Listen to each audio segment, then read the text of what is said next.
Então, pessoal, a gente está aqui fazendo pequenas inserções aí na cidade que eu escolhi, batendo papo com muita gente que tem muito a dizer e muito a ensinar na cidade de Curitiba. A gente está aqui com o prata da casa, mais ou menos, ele veio de fora, mas está aqui em Curitiba há muito tempo. Luiz Fernando, professor da UFPR, o que você nos apresenta para a gente hoje, Luiz? Me apresento. Meu nome é Luiz Fernando Fávaro, sou professor da Universidade Federal do Paraná, tenho doutorado na área de ecologia e ultimamente eu tenho trabalhado com um problema que está bastante relevante, que está muito na mídia, né? O problema do microplástico, a contaminação por microplástico. Bom, Luiz, o que você descreveria? Eu sei que a tua especialidade é sobre sistemas aquáticos, né? Isso. O que você pode descrever para a gente do impacto dos microplásticos nesses sistemas aquáticos, aqui em especial no Paraná, né? Que é a sua área de estudo majoritária? Isso, dá para falar alguma coisa assim. Mas eu acho que é importante colocar num contexto, o microplástico hoje ele é um problema global. Ele acontece no mundo todo, em todos os ambientes e ele está presente em todos os continentes, né?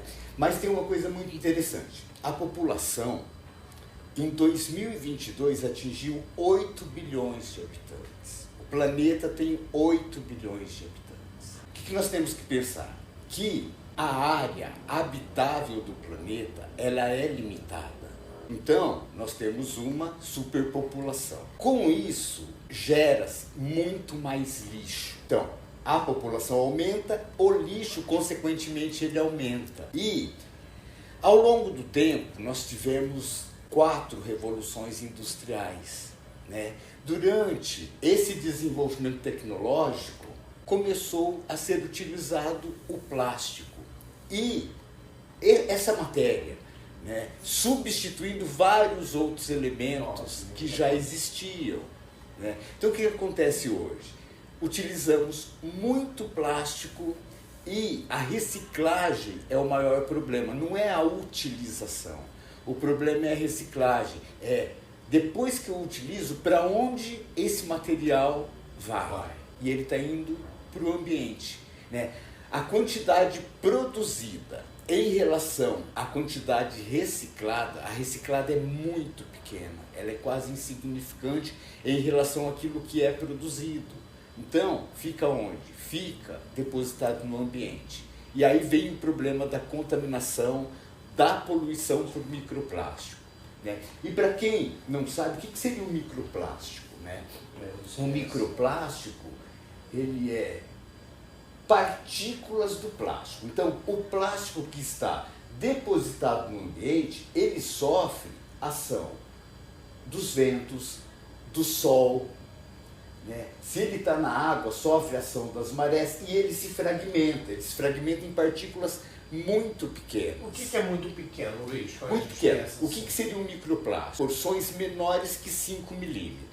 Mas ele pode se fragmentar ainda muito mais, tornando-se o que nós chamamos de nanoplásticos, partículas muito menores. E essa é que representa, dentro de uma escala de risco, assim, o que representa uma maior ameaça para a gente?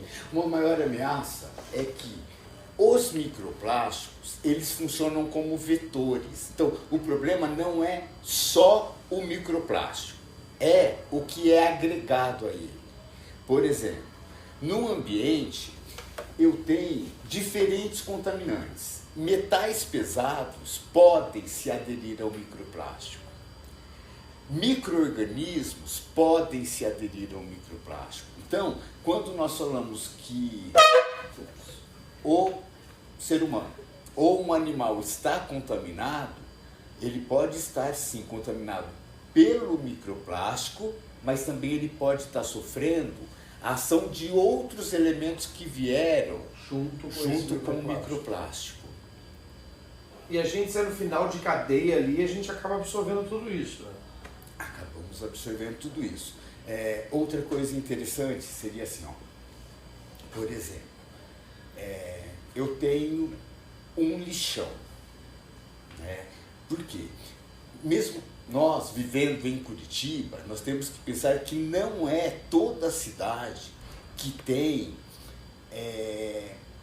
a separação do lixo. Né? Se nós pensarmos no Brasil, né, a maioria das cidades não tem essa separação do lixo. As duas maiores capitais não tem, nem Rio nem São Paulo. Exatamente. Então isso significa que grande quantidade de plástico cai nos leitos dos rios e, consequentemente, eles chegam ao mar.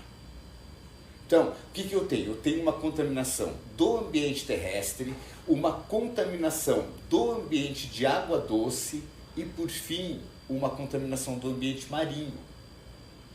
Às vezes, com o mesmo resíduo plástico que eu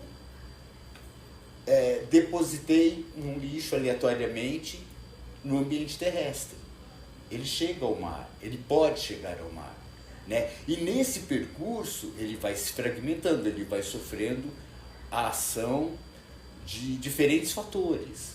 E ele vai arrastando também, imagino, né? Arrastando esses micro-organismos, essas partículas poluidoras. Então, se ele passa num local que tem um contaminante, esse contaminante pode se aderir. Então, vamos pegar, por exemplo, um peixe. Um peixe está contaminado com microplástico. Ele pode ter se contaminado ingerindo, ele não escolhe o microplástico para comer, né? Ele adquire, ele ingere acidentalmente. Só que com este microplástico pode ter metal pesado. Para o ser humano que consome o peixe, vai fazer mal. Pode ter micro-organismos, bactéria, fungo, vírus, que talvez para o peixe não cause danos, mas para o ser humano pode causar. É interessante pensar o microplástico enquanto um vetor, que eu acho que muito pouca gente pensa. Exatamente. Isso. Pensa nele só como o contaminante, sendo ele mesmo. Isso. E ainda tem problemas assim.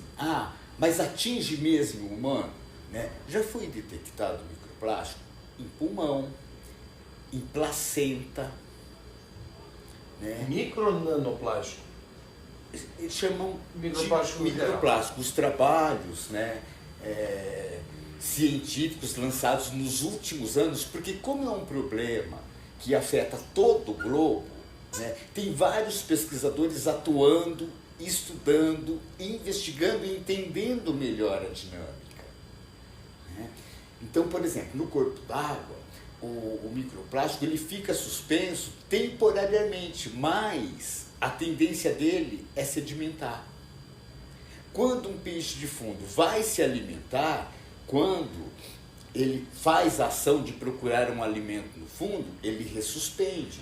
Então o peixe de meia coluna d'água também tem este elemento biodisponível no ambiente. Né? O que eu estava vendo ultimamente era assim, procurando alguns trabalhos para ver quais os órgãos afetados no ser humano. Isso é interessante. Né? E ele pode levar a problemas cardíacos, a problema de esterilidade, porque muito dos metais pesados tem uma ação endócrina que vai atuar no sistema reprodutor. Tem vários problemas decorrentes da contaminação por microplástico. E a gente elimina ou não? Fica tudo dentro? Talvez o microplástico ele possa ser eliminado pelo trato digestório. Né? Mas se tem um contaminante... Não. Exatamente, não. Se tem um vetor, um micro-organismo, uma bactéria, um fungo, ela pode se aderir, né, às células do nosso organismo, a parte viva do nosso organismo. Então a gente está falando que a gente está adensando uma capacidade de contaminação. Exatamente. Sobre toda a biologia da Terra. Exatamente. Era pior do que eu pensava. E desses casos que você tem notícia, assim, essas presenças mais improváveis, que agora eu já não estou achando mais nada improvável, mas, por exemplo, em placenta já estão achando microplástico? Já foi detectado em placenta. Meu Deus, como é que vai, né? Então, aí, isso tem que estar abundante no corpo da pessoa. Mas eu não vi ao certo se essa contaminação poderia passar, por exemplo, para o feto, ou se atuaria só, né? Então, tem muita coisa para investigar, para determinar. E, na verdade, esse tipo de problema né? Ah, ele é um problema governamental, né, administrativo? É também. Né? Por quê? Porque eu acho que o governo, através da administração pública, nós poderíamos ter projetos, porque isso, na verdade, quem é a maior parte, né, responsável não é o administrativo, é a sociedade, nós que fazemos o uso contínuo, né, do plástico. É embalagem de mercado, é para guardar alimentos na geladeira, cosmético tem muito, os sabonetes, por exemplo, esfoliantes, né? O que esfolia... São plastiquinhos. Exatamente, pessoal, são microplásticos. Levantaram essa bola no carnaval do Rio de Janeiro, Belo Horizonte, São Paulo, por conta do glitter. O glitter é microplástico. Né? Então, tem algumas coisas que poderiam ser evitadas. Né? Mas a intenção de se ter projetos, de diminuir a demanda, de processar melhor o lixo, né? Ter um destino mais correto, um destino acertado, isso cabe muito à sociedade, à ação de cada indivíduo. Entendi. E você acha que a gente consegue fomentar isso via... Na verdade, eu vou trocar minha pergunta. O que seria uma ação concreta que a gente poderia tomar enquanto sociedade para mitigar essa hiperpoluição aí, essa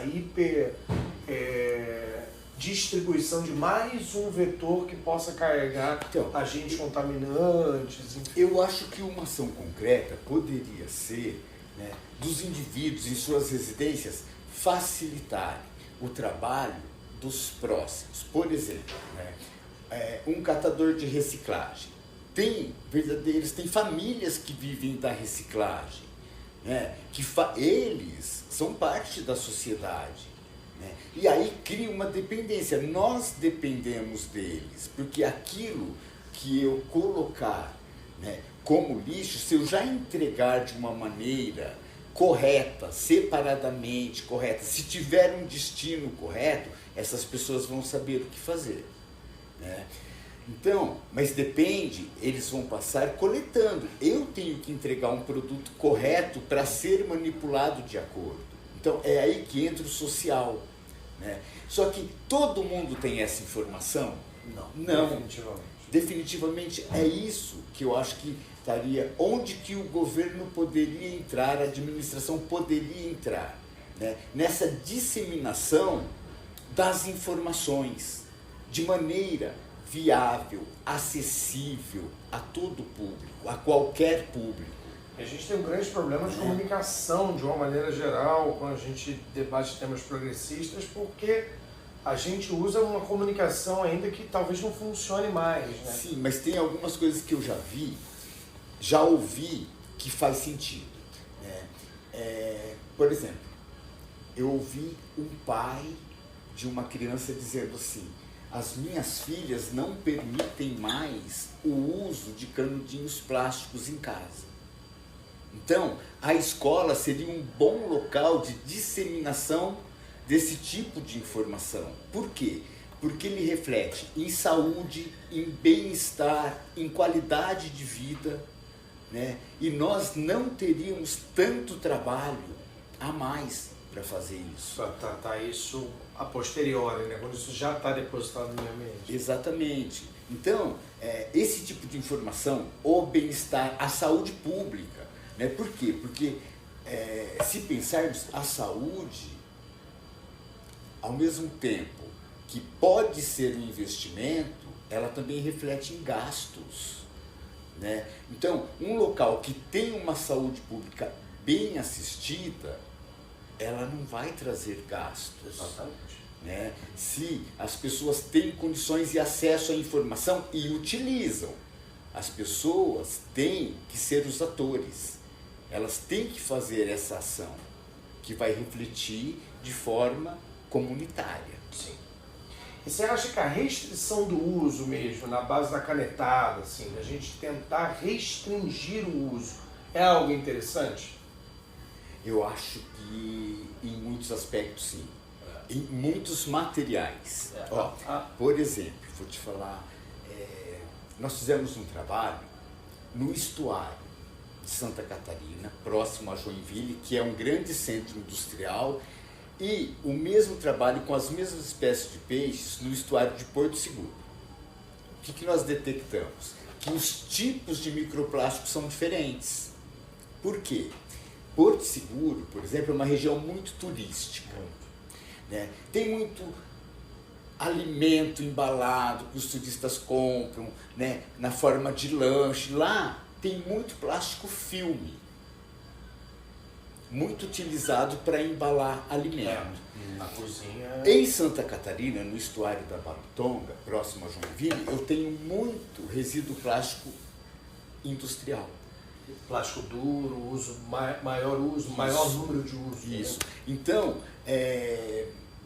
o entorno, o local onde estão os corpos d'água, ele reflete muito o uso de determinados tipos.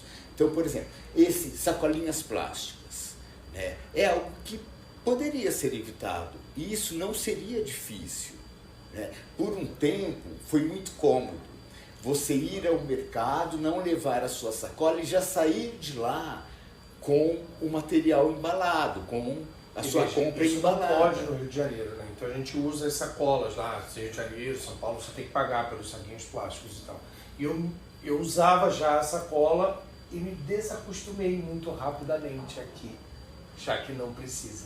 Então, mas isso é interessante porque também são mudanças que geram mudanças de hábito. Né? Ó, aquilo funcionava e funcionou por muito tempo. Depois ficou mais fácil sair do mercado já com tudo embalado. Mas, ao mesmo tempo, tem problemas? Retornamos, vamos voltar a utilizar. Ou então, a produção de um outro tipo de papel, né? Mais resistente, né? Sem o revestimento plástico. Exato. Eu tento usar as caixas, né? Porque às vezes alguns mercados disponibilizam as caixas ali. Na maioria das vezes, eu até prefiro carregar 50 sacolas uma única caixa, né? Eu acho que isso é um ponto bacana para a gente observar. Assim. Mais algum uso? Porque me chamou muita atenção essa semana que a União Europeia quer banir os plásticos de uso único.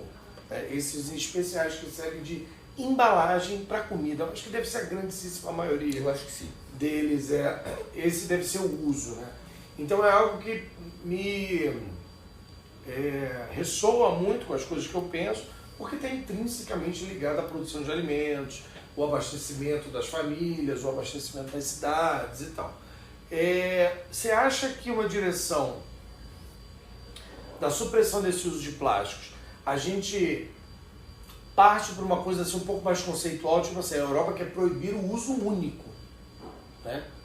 Que não haja um material que seja usado uma única vez. Você acha que é por aí? Ou são várias medidinhas somadas? Como que você vê esse planejamento aí para tentar diminuir as ocorrências que você observa como, enfim, testemunha número 1 ali no como cidadão também. Eu não sei. Eu acho drástico de um momento para o outro você falar agora não existe mais. Né? Eu acho que trabalhar com a educação é lento, é um processo lento, né? Mas talvez atrelar algumas coisas, né? Um processo mais calmo, mais devagar, né? Que as pessoas possam ir repassando para os outros, talvez a proibição de uma parcela, um determinado tipo de produto, para a pessoa ir aprendendo. Porque aquilo que ela aprende, ela incorpora. Né? E aquilo que é tirado de uma vez, talvez ela passe a ficar com raiva, a não incorporar. Ou tentar um substituto que no final das contas pode ser ainda mais... Exatamente. A gente estava conversando sobre educação antes, e obviamente eu concordo que a escola é o principal disseminador de informação, mas existem outras coisas, e eu citei antes o exemplo aqui de um país em que eu estive, que você tinha no recolhimento de lixo, né, feito pela prefeitura, feito pela administração local lá, você tinha 5 capacidades, 5 tipos de destinação de lixo, talvez 6. Você tinha lá poda de árvore, você tinha o lixo orgânico, você tinha plásticos inorgânicos, você tinha o lixo tecnológico e você tinha, enfim, não me lembro mais qual lixo. O vidro, exatamente.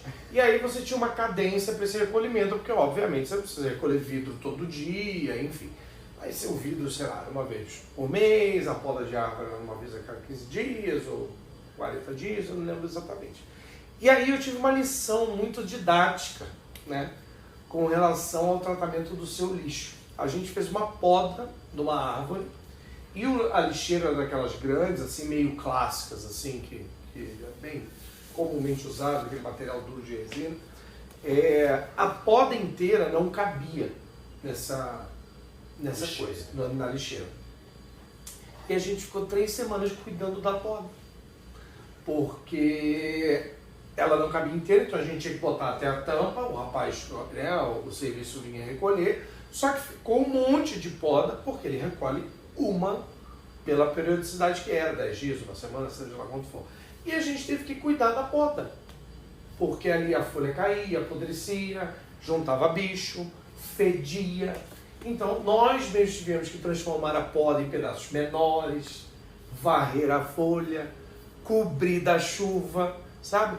Eu acho que assim, a gente concorda em gênero, número e grau, que a escola seria o principal disseminador, mas talvez essas ações um pouco mais colocadas da responsabilização pela produção do próprio lixo, sabe? Eu acho que tem o seu valor ali, tem o seu encaixe ali. Queria saber a tua opinião e queria saber também do que você tem descoberto por aí nas águas do Paraná. Eu acho que isso é a educação. Ela foi incorporada, né? Então aquelas pessoas, elas não se sentem, deveria passar todos os dias o lixo para tirar o lixo da minha porta. Não, ela sabe quando que ela vai levar o lixo, quando o lixo vai ser recolhido, como ele deve estar armazenado para ser recolhido, né? Então, passou a ser um processo cultural, aquela educação recebida foi só para incorporada. A sua lixeira tinha que estar na frente da sua casa na hora X. Ainda tinha isso, se você esquecesse dentro de casa, passava direto. Incorporaram a educação, virou um processo, faz parte da cultura daquele povo. Eles sabem como agir, né? De uma maneira muito legal, muito eficiente para o sistema. Isso também, ele implica em outra coisa.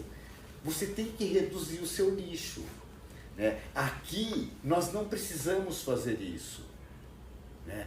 Eu posso gerar o quanto de lixo eu quiser, porque o caminhão vai passar e vai levar tudo. Lá não, ele tem que reduzir, senão a coleta não ocorre. Eles vão deixar lá. Se tivesse, por exemplo, era a poda, né, que a gente estava lidando, a gente tinha que diminuir, porque se a poda tivesse sobrando para fora da tampa, ele não levava. Então, e diminuir o lixo, isso eu acho que é algo que a gente precisa começar a pensar. Talvez cobrar uma taxa pela produção de lixo? Talvez seja uma alternativa. Excedeu, passou, paga X. Uma taxa. Uma multinha. Na verdade, eu acho que até uma multa que cria... Multinha educativa. Exato, onde se criasse um fundo, né, para que esse fundo... Porque, de fato, isso a gente... será que é justo? Com certeza é, porque nenhuma população que estivesse ali numa situação mais precária vai estar produzindo um excedente de lixo. A gente sabe muito bem quem está produzindo excedente de lixo. E são essas pessoas, de fato, que deveriam se conscientizar que elas fazem parte do todo. Bom, mas aí você perguntou das minhas pesquisas. Isso, dessa lixarada que a gente produz em Curitiba, o que a gente acha? O que eu tenho feito? Eu estou aqui, né, com os meus alunos, meus orientados, num projeto que a gente estava trabalhando a região do Rio Iguaçu, na região de Curitiba e região metropolitana, né? A região do Iguaçu é preocupante. É preocupante. Vamos trabalhar em riachos que achávamos pouco impactados. Riachinho que vem de alto de morro e está desaguando no Iguaçu. Isso, e que ajuda a formar, ele está na bacia do Rio Iguaçu, do Alto Iguaçu, da nossa região aqui. E, trabalhamos em 3 riachos, os 3 comprometidos, nos 3 diferentes espécies contaminadas com microplástico. Nossa, então é riacho que passa por pouca edificação. Eu estou entendendo. Ainda passa por pouco, depois ele incorpora, né, um riacho mais na nascente, outro depois de passar pela região de Curitiba, já sofrendo toda a ação antrópica, né, de um grande centro. Né? E um na área rural, que a gente pensou que fosse estar bonito. Né? Não, todos os locais têm contaminação por microplástico. Isso pode ser o quê? Deve ir para o ar também, alguma coisa, também, em alguma medida. E também eu acho que esses processos dessas múltiplas chuvas, né, deve rolar uma lixiviação que leva tudo isso. Então, exatamente. Mas esse é o problema, porque o microplástico ele não vai ficar depositado num local. Ele ganhou um corpo d'água, tchau, ele vai. Né? Então, é uma via de disseminação. Né? Porque não é nenhuma... Então, o que é legal? É que mesmo trabalhando com os peixes, eu consigo saber sobre o ambiente. Se aquele peixe está contaminado, é porque o ambiente está disponibilizando aquele material. Então, o ambiente também está contaminado. Até na região rural. Exatamente, até na região rural. Aí fomos para o litoral, trabalhando com peixes estuarinos, né? Região de Paranaguá, também. Podre. Tudo contaminado.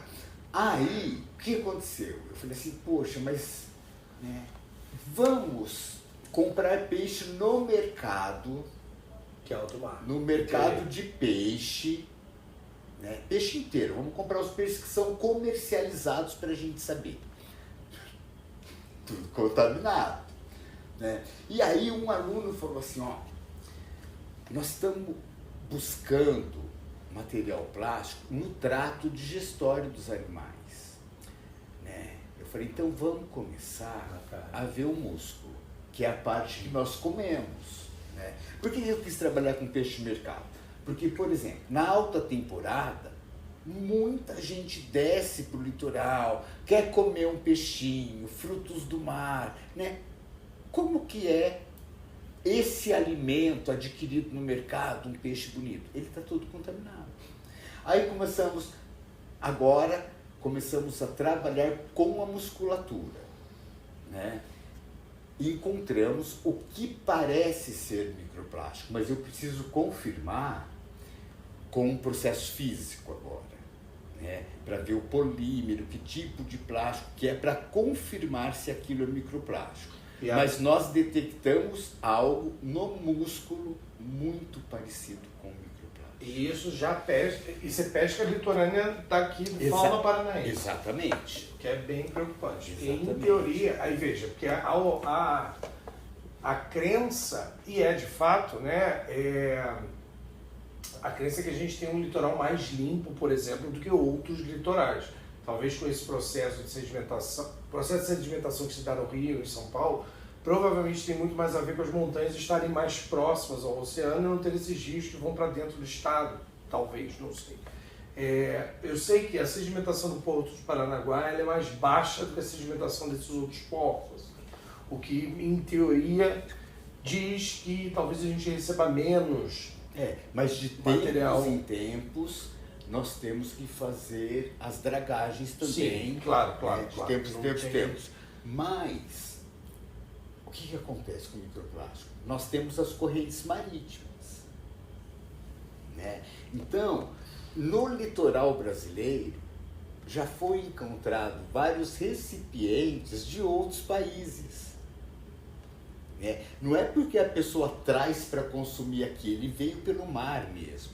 Então as correntes, elas transportam. Então é bem mais embaixo ainda. Exatamente. A gente cai quase naquela coisa de toma um banho quente ou o problema é a indústria. Isso. Não é fácil, não. Então, e aí, mas o que acontece? Fala, então se o problema é mundial, não tem o que fazer. Tem o que fazer, né? Nós temos que estudar, né, aquilo que é do nosso acesso, aquilo que está perto, onde nós podemos atuar, e isso acontecendo no Brasil, né? São vários pesquisadores atuando em diferentes regiões do Brasil, acontecendo em outros locais ao longo do mundo, né? Forma-se uma rede que a gente consegue trabalhar um problema global estando cada um no seu espaço. Isso é importante, né? Mas se já estão fazendo lá fora, por que precisa fazer aqui? Porque nós precisamos conhecer os nossos problemas. As nossas particularidades. Você quer...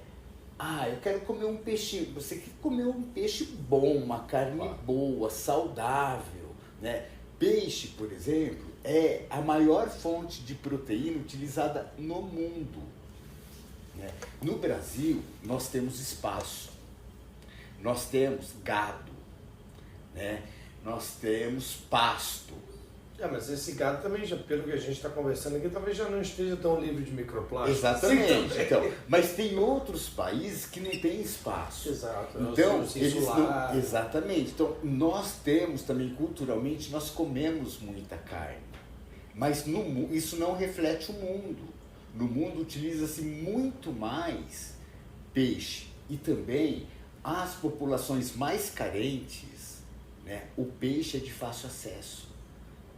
Você tem um corpo-rio, você tem um reservatório, né? Ou a pessoa mora na região litorânea, ela vai pescar para o seu consumo, né? A carne, muitas vezes ela é cara, não é todo mundo que tem acesso, né? Então, no mundo, a base proteica da dieta vem muito dos ambientes aquáticos, vem muito do peixe, né? E hoje nós sabemos que em boa parte do mundo está tudo contaminado. Então veja, a gente está falando também de uma produção de viveiros também que devem estar contaminados, né? Até os viveiros que estão em terra, porque eles são alimentados por rio muitas vezes. Sim, eles recebem o efeito das chuvas, os efeitos desse carregamento de partículas que vem de tudo quanto é lugar. Então nem... Há algum estudo, porque o Paraná é um grandíssimo produtor de tilápias, né? Sim. Grandíssimo. É o maior do Brasil, inclusive. Eu não vi nada nessa parte do cultivo. Na parte do cultivo eu não vi nada. Mas, por exemplo, se nós pensarmos na região de Curitiba, né, nós temos reservatórios de abastecimento de água para a população, né? Estes reservatórios, tem Piraquara, Iraí, Passaúna, esses reservatórios, eles estão muito próximo do centro, de um grande centro urbano, né? Então, com certeza, esses reservatórios têm, né, uma contaminação. É isso. Né? Mas já foi detectado microplástico em garrafinha de água comercializada. Mineral, em teoria. Exatamente. Gente, é grave. Então, é grave porque a gente vê, tem uma poluição, né? Mas o mais grave é o que o microplástico pode levar junto com ele. Os metais pesados. Ele tem fisicamente ele tem algum comportamento de nuvem, assim? Se ele encontra polímeros de mesma densidade e tal, eles arrastam em grandes volumes. Eu não sei como que funciona. Porque isso ainda deixaria pior ainda. Eu acho que necessita, é química mesmo, uma ligação, uma aderência. Tá. Bom, que coisa, né? Bom não terminar pra cima, assim. Vamos terminar pra cima. Luiz, o que a gente pode fazer para evitar? É inevitável, né? Mas para que a gente possa reduzir, para que a gente possa caminhar pro mundo do passado. Então, No mundo de 40 anos atrás, que a gente não tinha tanto plástico no sangue. na minha concepção, a ação é individual, sabe? Mas é uma ação necessária pro coletivo, né? O indivíduo tem que aprender que ele faz parte do todo, né? Então, se melhora para ele, vai melhorar para todo mundo. Se melhorar para todo mundo, melhora para ele também. Porque o seu salmão tem microplástico. Não é só o lambari. O seu salmão tem microplástico. Exatamente. Mas eu acho que tem jeito, né? Porque eu acho que a gente tem a capacidade da mudança, né? Então, eu acho que talvez a abordagem, por que a gente, às vezes a gente acha que a gente não tem sucesso nas abordagens com a população? Eu não sei também, mas talvez nós estamos atuando, conversando de uma maneira não eficiente. Talvez nós não estamos atingindo da maneira como nós deveríamos atingir essas populações, sabe? Será que nós precisamos de algo mais frequente, Talvez. de campanhas Uma mais validação. frequentes? Eu vejo, Luiz, isso é uma incapacidade, na verdade, da gente passar ciência com mais leveza, com mais aderência. Talvez a gente precisa passar ciência sem a cara de ciência.